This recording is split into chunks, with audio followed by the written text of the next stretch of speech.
నీ 100 ఏళ్ల జీవితాన్ని అతను కాలు రాస్తూ ఉంటే చూస్తూ ఊరుకున్నావా అమ్మి?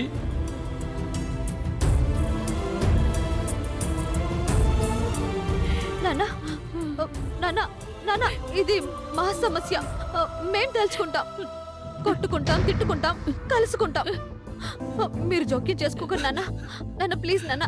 అమ్మ ఏడవకండి అమ్మా. నాన్న నాన్న వదిలే నాన్న, ప్లీజ్ నాన్న. ఏంటమ్మి వదిలేసేది? అన్నీ విన్నానమ్మి. గుండె తూట్లు పడుతున్నా, మనసు ముక్కలు ముక్కలైపోతున్నా. నిన్ను ఈయననే ప్రతి మాట వింటూనే ఉన్నానమ్మి.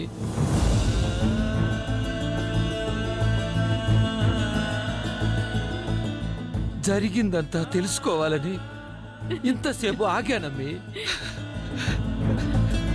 ఏవయ్యా చెప్పవయ్యా.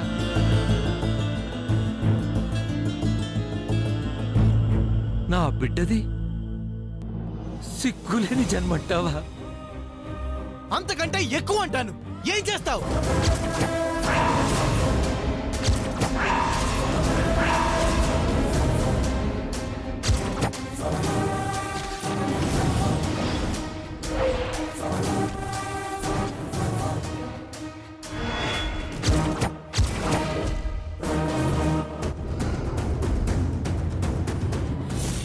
ఏంటయ్యా ఇది? నా బిడ్డని అన్నేసి మాటలంటావా?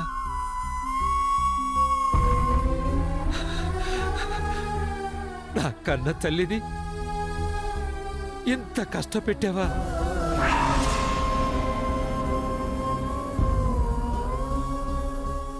ఏవయ్యా, ఇది నీకు న్యాయంగా ఉందా?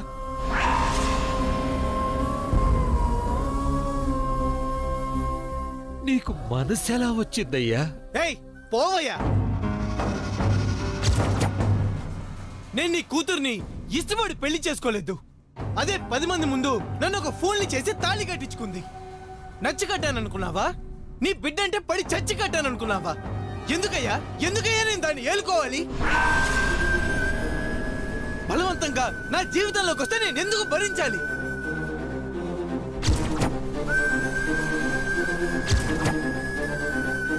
ఆడదంటే నాకు ఇష్టం ఉండదని నీకు, మీ ఆవిడికి, నీ కూతురికి, ఈ ఊరు మొత్తం అందరికీ తెలుసు. నీ బిడ్డ భవిష్యత్తు గురించి ఆ రోజు ఎందుకు ఆలోచించలేదు? నాలాంటి వాడితో కాపురం ఎలా ఉంటుందని ఆనాడే ఎందుకు భయపడలేదు? 3 ముళ్ళు వేయించుకునే ముందు దానికి నేను క్లియర్ గా చెప్పాను, ఈ పెళ్ళంటే ఇష్టం లేదు అని చెప్పమని.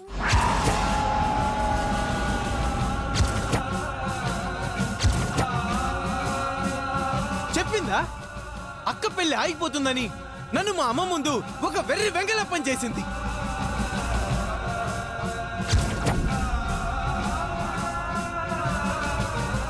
మీకైనా బుద్ధుండక్కర్లా? కానీ కట్నం లేకుండా ఓ కూతుర్ని నా తమ్ముడు చేసుకుంటున్నాడని మురిసిపోయావు. పైసా ఖర్చు లేకుండా ఇంకో కూతుర్ని ఇంకొకటి చేసుకుంటున్నాడని పొంగిపోయావు.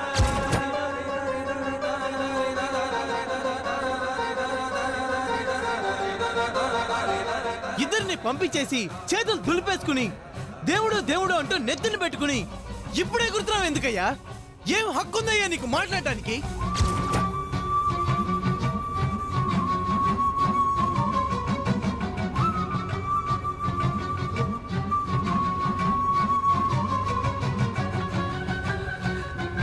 తప్పే బాబు, మాది తప్పే.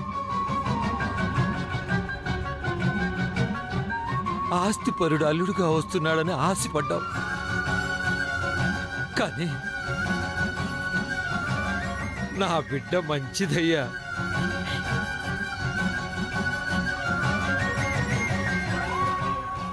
కడిగిన ముత్యమయ్యా.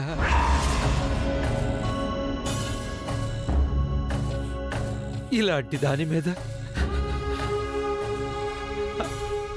అక్రమ సంబంధం అంట కడతావా? కోర్టుకు లాగుతావా?